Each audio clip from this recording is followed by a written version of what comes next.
Ujambo sana kaka. Ujambo sana kaka. Nakuona uko kwenye shughuli hapa. Niko kwenye shughuli. Uko kwenye shughuli gani hapa ndugu yangu? Hapa hivi shughuli tu ya kazi yangu tu ya kawaida tu, kutoa samaki. Kutoa samaki. Ni samaki gani hao kwenye hapa ndani ya maji? Mostly hapa hivi samaki wenye wanapatikana hapa hivi. Kuna mudfish. Na mudfish. Mudfish. Mudfish. Mudfish ndio mudfish. Alafu zingine tunaweza kuwa na tilapia. Alafu pia nail perch pia zinapatikana. Juu kuna siku nimetoa nail perch karibu 8. Na samaki tamu sana Okay. Sasa mimi ningependa unieleze unaitwa nani na mbona umeamua kufanya hii shughuli ukiwa kwenye mto huu? Mimi hapa hivi watu upenda kuniita Dante Junior. Dante Junior. Ama MC Junior. MC Junior. Hiyo yote majina ni yangu. Kweli kabisa. Sasa umesema wewe hapa uko kwenye ufuo unafua sabato. Niko kwenye ufuoni. Najaribu kipachi changu lazima nikieleweshe katika hali yoyote ile. Kazi nzuri sana. Sasa hii umeshika samaki wangapi hapa? Kwa hivyo sitasema nimeshika samaki kwa sababu ndio nafika. Ndio umefika. Ndio nimewasili sasa. Pole sana kwa kusumbua kwenye shughuli hii yako. Na si kusumbua. Kwa sababu kila mtu ana sababu. Ana sababu na ana mchango wake kwa kila sababu. Unaona maji haya ama kweli ni maji haya ni baridi sana. Maji baridi kwa sababu huu ni mto mkubwa. Huu ni River Kiminini. River Kiminini. Huu mto unaenda unapatikana huko na River Nzoia huko. Kienda hivyo hadi Lake Victoria. Kama mto kanamwaga kwa lake. Lake Victoria. Okay. Sasa hiki kifaa ambacho unakitumia kinaitwaje? Hii ndoano. Kwa kawaida tu ni ndoano. Sio lulubo. Sasa hiyo ni kwa lugha ya mama. Kwa lugha ya mama inaitwa lulobo. Ndoano lulobo. Yes. Kweli kabisa. Sasa hivi nikuulize, mbona wewe uliamua kufanya kazi kama hii? Kazi tu niliamua tu kufanya hii kazi kwa sababu mimi na makao yangu inapatikana karibu na mto. Boma yangu inapatikana karibu na mto. Sasa lazima ukikuwa na karibu na kitu unaenda vile wanakijiji wanafanya. Hawezi jamulia. Sasa mimi nilipokuja hapa hivi nikaona wanakijiji wanafanya hii kazi. Na pia mimi nikabobea katika hii kazi. Fanya vizuri sana. Sasa hebu nikuulize ndugu yangu, kwa siku wewe unaweza shika samaki wangapi ukiwa hapa? Kwa siku? Kwa siku unaweza shika samaki nambari ya chini sana inakuanga samaki 200. Samaki 200. Lakini nikienda juu sana inaweza fika 800, 600. Kwa sababu kutumia ndoano? Hapana. Sasa hii ndoano hii ni kama indicator. Natumia kupima mahali penye samaki wako. Nikijaribu kama kwa sekunde 3 naona samaki anakula, anajaribu kutest. Kidogo tena nikiweka naona anashika. Nikimtoa kama 2, 3 najua kuna samaki hapa hivi. Unaenda na leta silaha kubwa. Hiyo ni neti. Neti ya kutoa sasa. Neti ya samaki. Hiyo sasa ya kuwashika. Sasa nakuja na chakula kidogo na washika. Alafu nikitoa neti ya kwanza inaweza nitolea samaki kama 80 ama 100 ama 120. Nikiwatoa wadogo na warudisha, wakubwa na ile kiwango. Najua huyu samaki ni wa shilingi 50, samaki ni wa shilingi 100, 200. Wanaenda mpaka shilingi 350. Na hebu nikuulize, mbona urudishe samaki wadogo badala wewe kwenda nazo ili sasa ujue kwa bei rahisi? Wale wadogo unajua sasa hawana mafuta mengi na pia ana nyama za kutosha. Sasa nikimrudisha ile nitakaporudi tena ninaweza mtoa sasa. Itakuwa amefika. Sasa samaki hawataki muda mrefu. Mwezi moja, miezi 2 samaki ashakuwa kubwa. Mpaka hata akiwa na chakula anakuwa mkubwa haraka. Sasa hawa samaki wao unapata chakula hapo kwenye haya maji. Unajua sasa hii maji inatoka sehemu mbalimbali. hii maji kuna yenye inatoka soko inachanganyika inakuja kwa mtoni. Kuna yenye inatoka kwa maboma ya watu inatoka town inachanganyikana inakuja mtoni. Sasa kuna chakula hapo ndani. Sasa kuna chakula zenye zinashuka. Sasa samaki nao wanapokuwa kwa maji wanaona sana hiyo ile chakula. Wanakula. Sasa wanapokula hapo hivyo, hii wanakula natural. Sasa hawana shida, unaweza kupata samaki amenona. Sasa na hapo kwa machi ukiangalia haoni chakula, lakini hao wanaona. Sasa tuna hiyo experience. Sasa hebu nikuulize, ni kitu gani ambacho nyinyi wao mnafanya ndo hawa samaki nyinyi mwe mkiwapata mara kwa mara? Ukitaka kumpata samaki kama leo umesema utakuwa kwenye maeneo haya. Maeneo haya ni makubwa unakuja na chakula chako. Unaweza enda ushake unga, unaweza enda uangalie mchele, chakula nyepesi. Na huo mchele unaupika. Unapoupika vizuri, unaleta kwa sahani. Unakuja jioni. Unamwaka isaidi hii maeneo. Samaki watakapokuwa wanashuka huko chini, watakuja wanabaki hapo. Wanapoona chakula hapo wanabaki. Wanapobaki hao maeneo, wewe utakapokuja unapata samaki kwa njia iliyo sahihi ama iliyo rahisi sana. Sasa unaweza pata unashika samaki nambari iliyo juu sana kuliko siku ingine. Sasa hiyo ndio njia moja ambayo tunatumia kuwashika. Okay. Yes. Na hebu nikuulize, kazi hii inalipa ama ni starehe tu? Kazi inalipa. Naam. Kazi inalipa. Lakini kando na kulipa pia, si unajua kizuri kiajiuza, kibaya pia hakijiuzi, kiajitembeza tu. Hii kazi inalipa. Na unapoona mtu anakuja anang'ang'ana na kile kitu, jua kuna faida anapata, na hata kama ni kidogo inamfaitisha kidogo. Haendi hasara sana. Kweli kabisa. Yes. Na hebu nikuulize ndugu yangu, mbona tangu nikuje muda huu wote sijaona kama umeshika samaki hata mmoja? Sasa ni kwa vile sasa nilipokuambia mara ya kwanza, nilipokuelezea unapokuja na chakula, unapomwaka hii maeneo. Sasa hii maeneo si kumwaka chakula.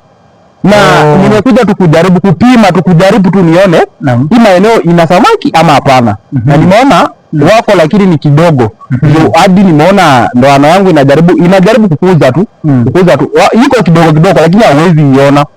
Sasa ninapokuja na ile method ya kumwaga chakula, sasa kesho asubuhi naraukia mapema. Alafu nakuja na fanya jinsi nilivyokuambia. Nashika tu samaki. Hata kesho kama una uwezo utembee huko siku moja kwa wiki, utanipata nimeshika samaki wengi. Bredangu.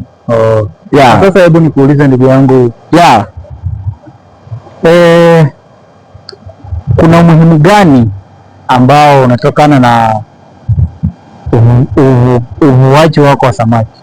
Umuhimu? Naam. Umuhimu, kitu ya kwanza, samaki inanisaidia kama chakula. Naam. Inanisaidia mostly tena na transport kama goods. Ina create job opportunity. Kuna wamama wengi hapa wanakuja kitu saa 10, saa 11. Naam. Wanakuja hata saa zingine wananipigia simu. Wanaponipigia hata saa hii nilipokuwa naingia hapa, na kuna mama fulani amenicall. Sasa huyo ni kama ananiuliza kama nimepata ya mapema. Anaiweka kwa mafuta. Anaiweka kwa mafuta, pia yako na customer wake anaingiza kwa hoteli. Sasa ninapopata samaki hivyo wanakujia. Mimi siwezi wapelekea, wanakujia kwa pesa zao na wanachukua samaki zenye ziko, wanapeleka, wanaenda kuuza. Wanapokuuza huko hivyo tena. Sasa mimi kazi yangu ni kutoa tu. Nina ile ujaziri wa kusimama kwa hii maji na kutoa samaki wengi. Naam. Hebu nikuulize, umesema kwamba uvuaji wako wa samaki una create job opportunities eneo hili. Wewe kama mfuaji wa samaki upande huu, umeweza kuandika watu wangapi ambao wanakusaidia katika hii kazi yako? mimi nimeandika watu watatu. Mtu wa kwanza ninaye mtu mmoja ambaye huwa anakuja akipeleka saa zingine kama hawajaitisha. Pia mimi niko na soko yangu tu, niko na special people wenye wanakuja na wapea. Sasa kama sijaona simu ikiitana, siwezi confirm. Mimi naitana tu boda wangu anakuja, nampea samaki wenye niko nao, anapeleka mostly, anapeleka huko Kimilili, hata za zingine anapeleka Kitale. Hebu nikuulize, unasema kwamba uko na customers wako special. Sasa unamaanisha kwamba hawa customers wako hawa special sema wako na shida na akili, ama unamaanisha nini? Ama ndio wazimu? Yani nani nawaweka kwa ile kiwango cha juu. Yaani wananifanya au nikiongea nao huwa naangalia samaki wakubwa. Wale samaki nimetoa wakubwa kama 50. Samaki mwenye anaweza fikisha kilo kama 4, kilo 3. So unaona wewe samaki ni mkubwa sana. Sasa hao na waweka kando, wakiwa hata samaki 20. Hao na wapelekea hao. Samaki mmoja anaweza uza shilingi 500, shilingi 350, lakini juu niko kwa maji na wauzia shilingi 300. Sasa wao akifika kwa auze 500, 550 ama 400.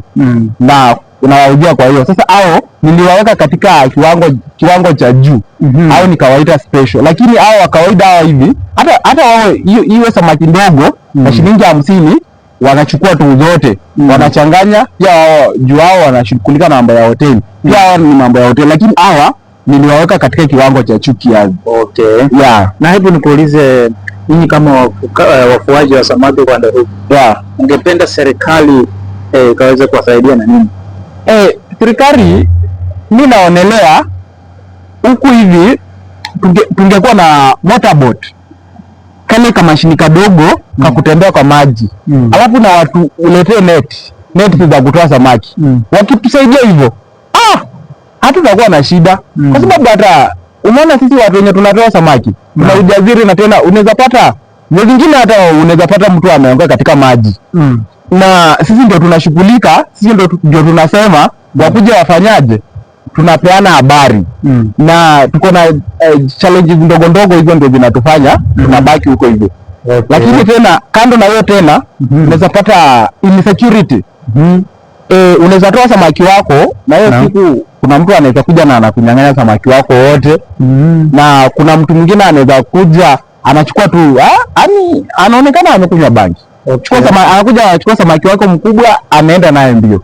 Na ujue kama uko kwa maji hauwezi toka umfuate, atakuwa ameenda. Na sasa yenye iko unatetea yenye amebakisha. Yes. Umesema kwamba nyinyi mkaweza kuletewa motorboats katika eneo hili.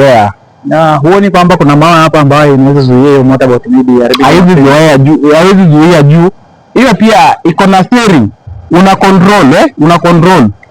Na kwa sasa hivi maji imepunguka ndio inaonekana hivi. Lakini maji kwa mengi inakuwa juu kiasi.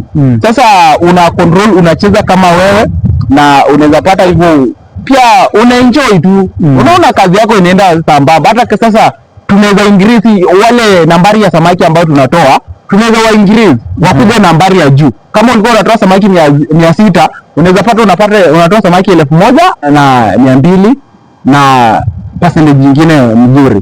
Na hebu nikuulize ndugu yangu, wewe umesema kwamba unatumia ndoano ama net kufua samaki. Na je, ukitumia mikono yako tu kufua washike samaki, na mbona usitumie meno? Samaki ni makini. Samaki ana akili, hata inamshinda ya mtu. Samaki huwezi mshika kama ako kwa maji. Ni kama ndege, unataka kumshika ndege kama ako angani. Hauwezi mshika.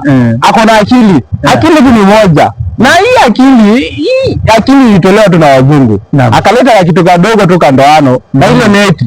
Na hiyo kama hiyo neti hautakuwa na akili, dadangu, utatoka hapo bila samaki hata mmoja. Unaweza kuwa na silaha zote, lakini hata huwezi muua hata mmoja. Hata kuna traditional method yenye zingine tunatumia. Kuna dawa zetu za kienyeji, tunagonga tunamwaka hapa hivi na tunaongojea huko chini. Sasa neti tunamweka huko chini, tunatoa samaki kama wote. Na mbona na hujui kwamba ukiweka hizo madawa kwa maji haziwezi huwa samaki wote, na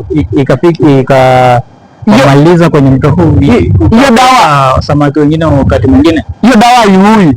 Hiyo dawa inamaliza samaki nguvu tu, na anakuja juu, anaanza kupepea juu, inamaliza tu nguvu, lakini within 24 hours samaki anarudi normal.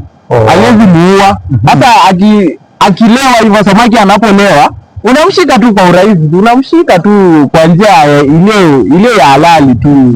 Yaani akili tu, akili. Hebu nikuulize, na maji haya sasa mnapoweka hizo dawa zetu, mnatumia viwango vipi ama mnatumia mbinu zipi ili hiyo dawa ambayo mnaitumia ikaweze kutosha kwenye maji? Napoangalia maji haya yana flow, haijasimama, yana flow. Na ukichanganya hiyo dawa yako yenye unasema si inaweza kudilute, maybe hiyo concentration yake ikuje kwa chini kidogo ndio isiwe na hiyo effect. Hapana. Iko sawa sana, kwa sababu kwa sasa hivi hii ni mzimu wa jua. Na hii mzimu wa jua unaweza pata hii maji ni kidogo. Sasa unapounda hiyo dawa, unapoweka hapa hivi, hiyo dawa inakuwa na high concentration. Na unapoweka hapa hivi inaendelea kuchacha. Unapochacha hivyo unapata samaki nao pia wanaamka tukiujinga, tukiufala. Unawashika kwa urahisi tu. Unawashika hivi ama unashika. Sasa hapo hivyo unaweza kumshika na mkono, unaweza mshika na neti, lakini ndio wana uwezi. Okay. Hebu nikuulize ndugu yangu. Kuna vijana wengi ambao wanasema kwamba kazi zimekuwa ngumu. Unaweza wapa advice gani? Kwangu mimi, kama amebobea katika hii kazi, akuje si tumfunze kazi. Na si lazima achakue kazi. Anaweza pata hii kazi, anaweza tafuta kazi nyingine. Lakini hii kazi pia akikuja tukimfunza pole atakipata amejua. Na pia ataweza kupata kitu kidogo. Kitu ya maana inakuanga ya kwamba usikae pia bila pesa. Hata kama ni shilingi 1 umepata leo, kesho pia umepata 5, kesho yake upata 10, shukuru Mungu. Usingoje pesa mingi, hata pesa haitoshangi. Utatafuta pesa paka usiweke, lakini haiwezi tosheka. Asante sana ndugu yangu. Na kweli unajua Swahili wakosea waliposema ya kwamba kilicho na mwanzo hakikosi kuwa na mwisho. Basi tumefika kwenye tamati ya mafunzo ambayo umetufunza. Na mimi nataka kushukuru. Wewe endelea na shughuli zako. Basi tukaweza kupatana wakati mwingine.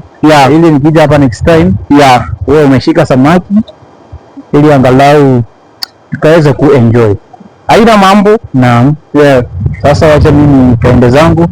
Tukaweza kuonana siku nyingine. Asante. Alhamdulillah. Tukutane kwa majaliwa.